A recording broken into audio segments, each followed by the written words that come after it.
Hey guys and gals, Brad Loomis with 3D Muscle Journey, and today I want to address an issue that I hope will be well received because it has to do with, I guess, constructive criticism of the judging of our sport. I've noticed a trend over the beginning of this season that's happened a couple times. I'm not going to name competitors and I'm not going to name shows, just out of confidentiality and professionalism. But it's fairly important, and I want it to be said because I feel like it could ultimately kill the growth of our sport that seems to be going through this growth spurt right now. It's plain to see that physique sports, bodybuilding, figure, bikini, now there's men's physique, it's very much in a growing stage right now. And I feel like, if I don't address this issue, that growth spurt is going to be, basically killed. Um, Over the last couple weeks, I've noticed, or at least I've heard of competitors not feeling like they were given their time on stage.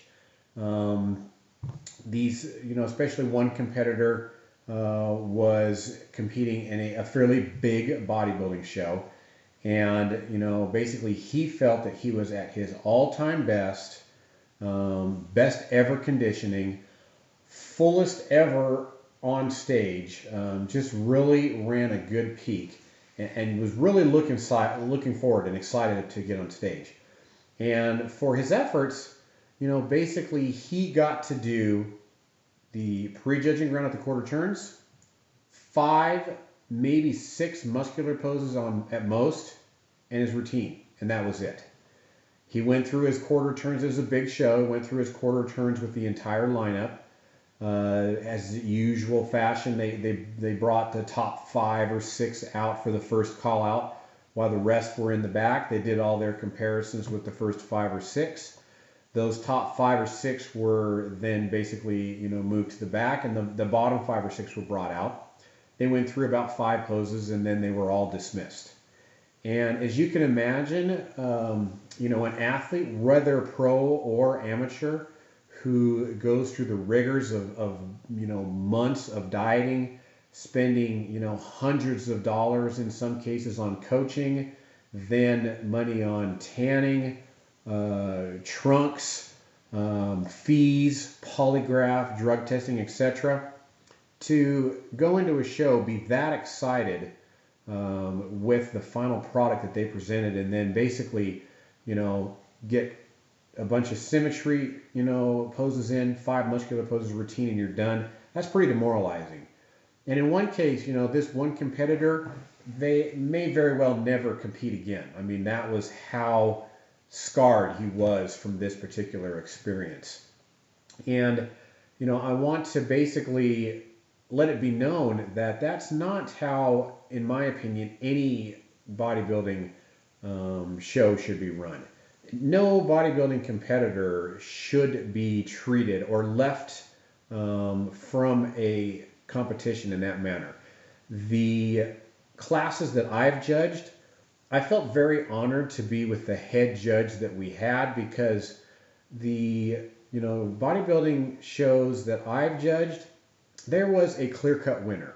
It was very obvious. The winner, all ones on the scorecards. The second place competitor, all 2s on the scorecards. So it wasn't like there was a whole lot of decision making that needed to be done.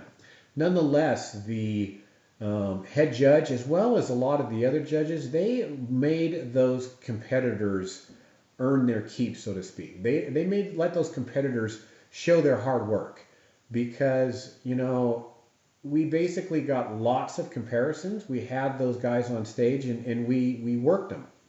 And I felt very honored to be able to do that, because we didn't really have to.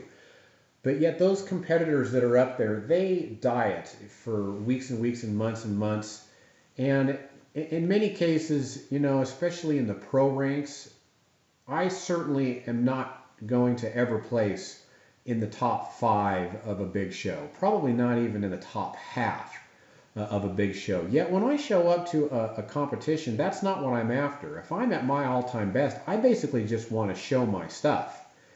And that's really all I care about. And so even at myself, if I showed up to a competition and had those kind of things happen to me, I would be pretty inclined to never compete in the sport of bodybuilding again. And so that's basically why I wanted to address this issue, is to hopefully keep that from happening and keep competitors wanting to come back to the stage and, having that desire to get up there and show the fruits of their labor. Also, I think it will make the bodybuilding shows, especially the really tough bodybuilding shows, a little bit more interesting. Because whenever you have a prejudging that is a little bit more grueling because it's more thorough, that's when tough decisions can be made. If you have two competitors, especially critical positions, the top three, or maybe the qualification for the Yorton Cup, if you've got two competitors that are very, very close, the longer that a prejudging goes on because of basically being very thorough, the more separation you might have, just because one competitor may have not done his homework and he wasn't prepared for a grueling prejudging, and he starts to fade. Either his posing starts to go by the wayside, he starts getting gassed, or maybe he just starts to flatten out. I've seen competitors that look great backstage actually flatten out on stage when they're not prepared and they didn't do their homework, and that right there could be a decision maker. And so I think it'll make bodybuilding shows a lot more interesting. And then also, while I'm on that subject, if I was king of the bodybuilding world, I guess you might say, I would like to see a lot more of the close decisions be decided by posing and presentation of your muscularity. Two competitors that may be very close, structurally, condition, size. One competitor is snaps right into the pose, as soon as it's called out. He holds it and holds it and holds it and makes it look easy. Then likewise, when you call to relax, they snap right back into the symmetry pose. You compare that to perhaps another competitor that's very close, and he's taking his time and swatting flies as he's getting into his pose. And after they said relax, they're gassed and they're resting and maybe trying to put on some sort of a show. In my opinion, if I'm a judge, I'm going to look at those two competitors, and if they're very tight, I'm going to give the edge to the competitor that presents himself a little bit more professionally and ultimately presents himself as a better artistic poser. And so hopefully this is well received.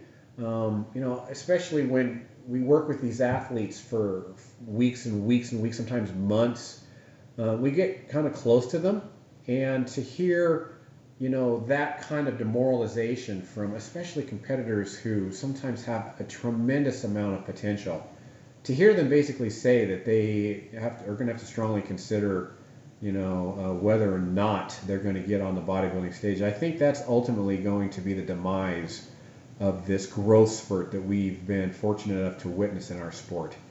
And hopefully this is well received. Again, like I said, I don't like to ruffle feathers. I don't like to, be the judgmental one. But at the same time, I just felt on my, basically on my heart that I needed to say something and hopefully stop this from happening to future competitors. So, again, thank you for listening. Brad Loomis with 3D Muscle Journey.